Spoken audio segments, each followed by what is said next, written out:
Chief minister Revanth Reddy ने आज शाम गवर्नर तेलंगाना जश्नूदेव वर्मा से राजभवन पहुंचकर मुलाकात की। चीफ मिनिस्टर के हमरा वजीर माल पी श्रीनिवास रेड्डी, अरकान पार्लियामेंट बलराम नायक, CH किरण कुमार रेड्डी, हुकूमत के मुशीर बराए अक़लियत व पसमानदा तबक़ात मोहम्मद अली शब्बीर, चीफ मिनिस्टर के खुसूसी मुशीर V नरेंद्र रेड्डी और G अमित रेड्डी मौजूद थे। चीफ मिनिस्टर ने तेलंगाना में आज से जात पात पर मबनी मरदमशुमारी के आगाज की तफसीलात से गवर्नर को वाकिफ करवाया। उन्होंने कहा कि पसमानदा तबक़ात की समाजी, माशी और तालीमी पसमानदगी के अलावा रोजगार और सियासत में इनकी हिस्सेदारी का जायजा लेने के लिए मरदमशुमारी का आगाज किया गया है। चीफ मिनिस्टर ने कहा कि समाजी, माशी और तालीमी पसमानदगी का जायजा लेने के लिए शुरू करदा मरदमशुमारी से तेलंगाना मुल्क के लिए रोल मॉडल बन चुका है।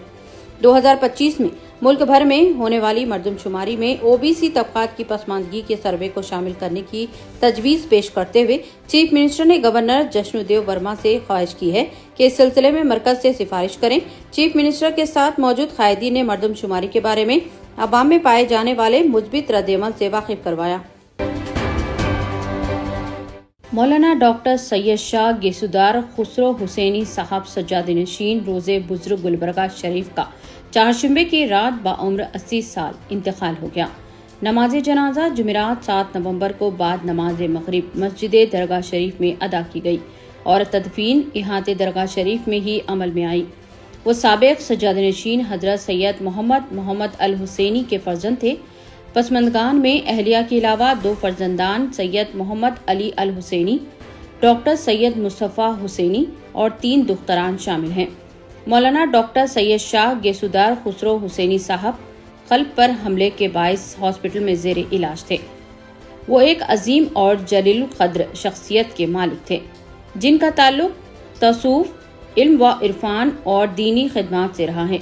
आपका खानदान सदियों से इस्लामी उलूम और तौसूफ का मरकज रहा है और आपने भी इस इल्मी और रूहानी विरसे को आगे बढ़ाया।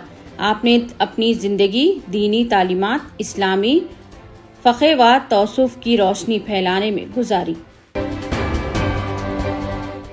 ऑस्ट्रेलिया के शहर सिडनी में कॉमनवेल्थ पार्लियामेंट्री एसोसिएशन की 67वीं कॉन्फ्रेंस का आगाज हुआ। स्पीकर तेलंगाना कानून साज असेंबली G प्रसाद कुमार, सदर नशीन तेलंगाना कानून साज council G Sukendra Reddy, deputy chairman Banda Prakash Modiraj, Andhra Pradesh के speaker assembly CH Ayyanna Patrudu और secretary legislature doctor V Narasimhacharyulu conference में शरीक हैं। सिडनी के इंटरनेशनल कॉन्फ्रेंस सेंटर में पार्लिमानी निज़ाम और इसके फवायद पर सेमिनार मुनाकिद हुआ, जिसकी सदारत स्पीकर असेंबली G प्रसाद कुमार ने की। सेमिनार से खिताब करते हुए प्रसाद कुमार ने कहा कि असरी टेक्नोलॉजी जैसे आर्टिफिशियल इंटेलिजेंस और इंफॉर्मेशन टेक्नोलॉजी के इस्तेमाल के जरिए पार्लिमानी इदारों की कारकर्दगी को बेहतर बनाया जा सकता है। हिंदुस्तान और कॉमनवेल्थ ममालिक में आर्टिफिशियल इंटेलिजेंस का इस्तेमाल किया जा रहा है।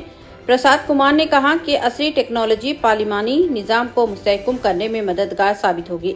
सदर नशीन कानूनसाज कौंसल G सुकेंद्र रेड्डी ने कहा कि हिंदुस्तान में जमहूरियत मजबूत है और आवाम को अपनी पसंद की हुकूमत मुंतखब करने का मुकम्मल इख्तियार है। दस्तूर में तमाम तबक़ात के हकूक़ का तहफ़्फ़ुज़ किया गया है। कानून साज इदारों में आवाम के हक़ में फैसले किए जाते हैं।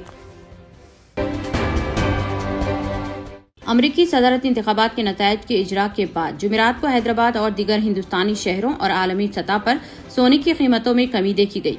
हैदराबाद में 22 कैरेट सोने की कीमत 1,650 रुपये और 24 कैरेट सोने की कीमत में 1,790 रुपये कमी हुई है।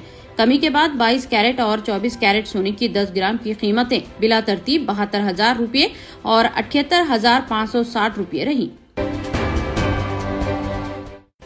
All India Muslim personal law board ने JPC के रवैये अपनी गहरी तशवीश का इजहार किया है और कहा कि वक्फ से मुतालिक ज्वाइंट पार्लिमानी कमेटी जिस तरह दस्तूरी व पार्लिमानी ज़ाब्तों और तयशुदा मुनसिफाना तरीक़ों की खिलाफ वर्जी कर रही है, वो नाकाबिल कबूल है। बोर्ड की जानिब से जारी एक प्रेस रिलीज के मुताबिक all India Muslim personal law board के तर्जुमान डॉक्टर सैयद कासिम रसूल अल इलियास ने वक्फ तरमीमी बिल पर ज्वाइंट पार्लिमानी कमेटी की बेज़ाब्तगियों और मुसल्लिमा उसूलों की खिलाफ वर्जियों पर शदीद तशवीश का इजहार किया है।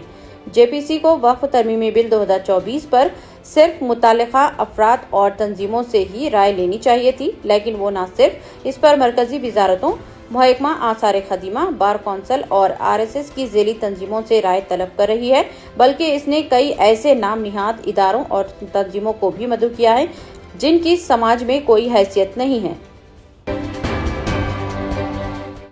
जुमेरात को बीजेपी एमएलएस और जम्मू कश्मीर असेंबली के मार्शलों के दरमियान उस वक्त झगड़ा हुआ जब स्पीकर ने खुसूसी दर्जे की करारदाद पर एहतजाज के दौरान स्पीकर पोडियम के करीब हंगामा करने वाले अपोजिशन अरकान को ऐवान से बाहर करने की हिदायत दी।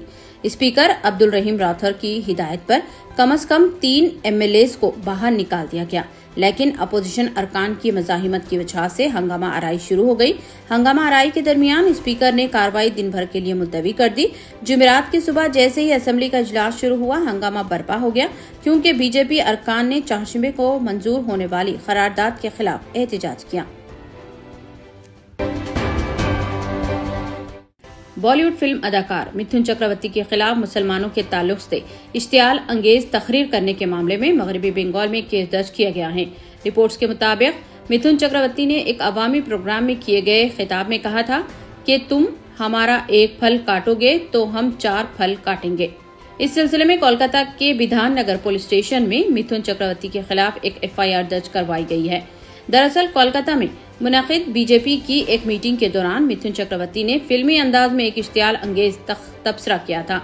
मगरबी बंगाल पुलिस ने इस मामले में शिकायत मिलने के बाद कार्रवाई करते हुए FIR दर्ज कर ली है। एक सीनियर पुलिस ऑफिसर का कहना है कि शिकायत की बुनियाद पर FIR दर्ज कर ली गई है, लेकिन अभी तक मिथुन चक्रवर्ती से पूछताछ के लिए नोटिस नहीं भेजा गया है।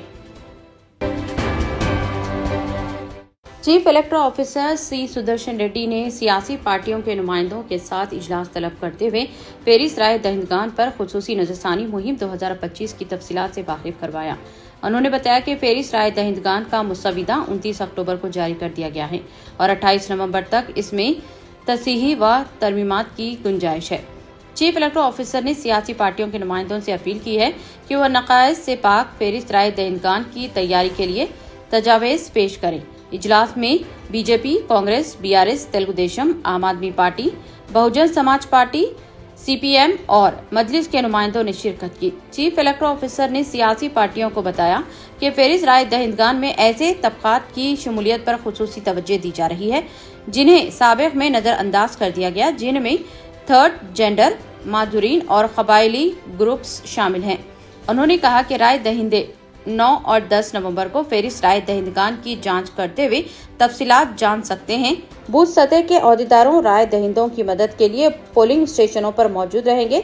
राय दहिंदे किसी भी तरमीम के लिए फॉर्म 8 का इस्तेमाल कर सकते हैं।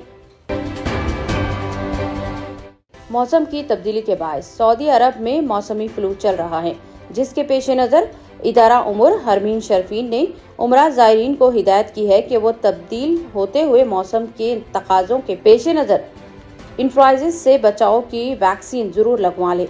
मुकामी मीडिया के मुताबिक इदारा उम्र हरमीन की जानिब से ज़ायरीन को कहा गया है कि एहतियात का तकाजा है कि मौसमी तब्दीली के असरात से महफूज रहा जाए ताकि यकसुई के साथ वक्त इबादत में गुजार सकें। एहतियाती तदाबीर के बारे में इदारे का कहना है कि भीड़ वाले मुकामात पर ज़ायरीन को चाहिए कि वो मास्क का लाजमी तौर पर इस्तेमाल करें ताकि मौसमी बीमारियों से महफूज रहा जा सके। वाज़ेह है कि सऊदी वजारत सेहत की जानिब से भी मौसमी फ्लू से महफूज रहने के लिए मुफ्त वैक्सीन लगाने के इंतजाम तमाम रीजन्स में किए गए हैं। वजारत ने मुअम्मर अफराद और वबाई अमराज में मुब्तला लोगों को वैक्सीन लगाने की खास ताकीद की है। इनके अलावा वो अफराद जो हॉस्पिटलों या तिब्बी मराकज़ में काम करते हैं, उन्हें भी हिदायत दी गई है कि वो वैक्सीन जरूर लगवाएं। हैदराबाद से ताल्लुक रखने वाली नबीला सैयद की अमेरिका के इंतखाबात में इलिनॉय ऐवान नुमाइंदगान में दूसरी शानदार कामयाबी हासिल की है। इलिनॉय ऐवान नुमाइंदगान में 51वीं डिस्ट्रिक्ट की नुमाइंदगी के लिए 25 साला नबीला सैयद ने दूसरी मरतबा कामयाबी हासिल की है। नबीला का ताल्लुक हैदराबाद से है और उन्होंने पहली बार 2022 में 23 साल की उम्र में रिपब्लिकन उम्मीदवार कैरिस बोस को शिकस्त दी थी। इन इंतखाबात में नबीला ने 22,775 वोट 53.28% हासिल किए, जबकि इनके हरीफ बोस ने 20,847 वोट 47% हासिल किए थे। इस मौके पर भारतीय नसाद गैर मुस्लिम राय दहिंदगान ने नबीला सैयद की भरपूर हिमायत की है। डॉक्टर साबरीज आई हॉस्पिटल वाक़े एतबार चौक हैदराबाद पुराने शहर में आंखों के अमराज के लिए बेहतरीन hospital. Doctor Asad Sabri consultant cornea, cataract and refractive surgeon की निगरानी में चलाया जाने वाला doctor Sabri's eye hospital state of the art infrastructure और सहूलतें, असरी मशीनों से लैस, कम से कम फीस में मरीजों का इत्मीनान बख्श इलाज। आंखों के कामयाब ऑपरेशन के लिए मौजू नाम doctor Sabri's eye hospital. Out patient के लिए भी दवाखाना विजिट किया जा सकता है। डॉक्टर साबरीज आई हॉस्पिटल, एतबार चौक, हैदराबाद।